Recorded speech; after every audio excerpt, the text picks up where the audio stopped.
Hey everyone, welcome back to another review, this one of Quentin Tarantino's newest film, Once Upon a Time in Hollywood. Walking out of the theater in this one, it was cool. I was a little disappointed because it's a Tarantino film and there's only going to be 10 of them. We got one more to go. But this thing was a wild ride. It was crazy. A little bit of pacing issues, but I think that there is a sequence in the movie that will be rewarding for anyone watching. Right off the bat, like within the first 30 minutes of the movie, I noticed this. This is probably Tarantino's, I would say, most like modern movie. Is most comparable to contemporary directors. It's just the pacing is kind of Tarantino-ish, but like I would say within scenes, it's different. I feel like it's a little faster, and there's also a lot of just different camera angles and the way Quentin captures like certain atmospheres. It was way different than what we've been seeing lately with like Hateful Eight and Glorious Bastards and Django Unchained, which we can all kind of see the style going on in there. This one has a bit of that, but it just feels newer, it feels fresher, it feels faster, and I feel like this was definitely intentional. To me, the style almost felt like a documentary at a certain point because it was almost like a collection of scenes. There was no real cohesive narrative aside from a really basic one that's followed throughout the story but isn't really there the whole time.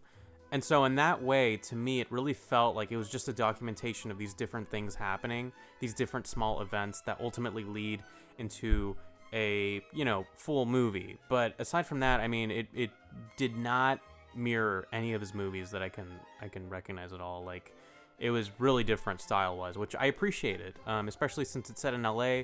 As much as I would love another Pulp Fiction, it wasn't that, and I'm kind of happy about that. Brad Armpit and Leo DiCaprio, what a duo. They were really great in this movie. They had a lot of chemistry together as characters. But also, you know what was really surprising to me was, based on the promotion and everything, I thought it was going to be Leo and Brad. But throughout the movie, I feel like Brad is almost like the character that everyone latches onto more than Leo. Even though I feel like they have the same amount of screen time, maybe Leo even has more screen time than Brad, but Brad Pitt's character, I think, is one of Tarantino's best, and it's something that I think everyone who's a Tarantino fan will have to look forward to because his character is just phenomenal in the movie. He's really likable, he's really badass, and Brad does a great job of just, embodying that. To go off of that, DiCaprio also does a great job in the film. His performance was really fucking good in the movie, and his character, while it took a little bit to grow on me, ended up being one of my favorites as well. But I totally agree with you. Brad Pitt is easily one of Tarantino's best, which is a huge statement to make because he's had some really fucking good characters. Speaking of good characters, I wasn't a huge fan of Margot Robbie's character. Well, maybe I wasn't not a huge fan, but I think that her character in the movie was just kind of useless. And I'm only saying that because she got so much screen time. There were certainly other characters who came and went, and they had their little part, but Margot Robbie, based on the trailer and what we saw in the movie, played a huge role. Except she didn't actually play a huge role. Her scenes were very independent, didn't have anything to do with the rest of the story, and maybe when they did, it was really like a very insignificant relation to what else was going on, like generally. So a complaint I would have is that we wasted a lot of screen time on Margot Robbie's character when she didn't have that much to do with the story, if not like really nothing at all. That's not to say the scenes were bad. They just didn't belong in the film, and they really dragged it on, which was the biggest problem with the film and was what really brought it down for me. Yeah. Ooh. Yeah.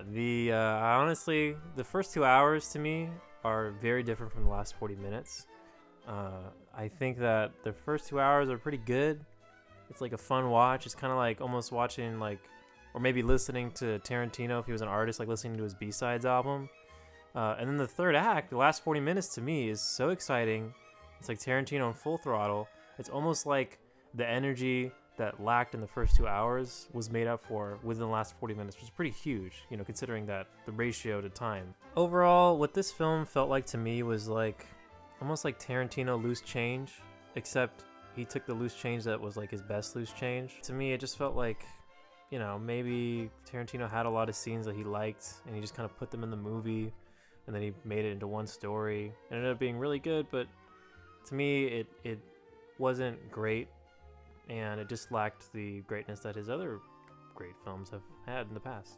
It's just teetering on almost being great, but there are just things that hold it back. And the problems that I have with it while seemingly minor because it's only a couple things, really do the movie dirty. I mean, these problems stay there the whole movie. They never disappear, and that's what really affects the score for me.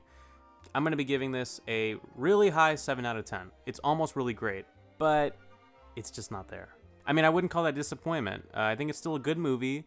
It's a solid entry for Tarantino's filmography, and, you know, I'm excited to see what he does next. He's one of my favorite directors, and this movie by no means was a disappointment.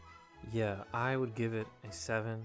Maybe more low 7, but still a 7. I thought that, you know, I would give a slightly above average movie like a 6, you know, but to me, this one had so many aspects in it that just, like, exceeded expectations by a lot. But it also had a few flaws, but, you know, overall, I think it was a really positive experience, and there are a lot of things that we've come to know and depend on Tarantino delivering, and I think he delivered a lot of those. It's just that maybe the Tarantino style of just really dialogue-based movies and dialogue-driven movies has maybe gotten the best of him in terms of this movie, but still, the excitement, the acting, the writing, everything that's fundamental about Tarantino's movies is still there. I think that there were just a few missteps. Thanks for watching, everyone. Hope you enjoyed the video. Quentin Tarantino, Worst to Best, coming very soon. And, You better have all my movies be the best, okay? I don't have any worst. You understand me? all right, bye, guys. Yeah, baby.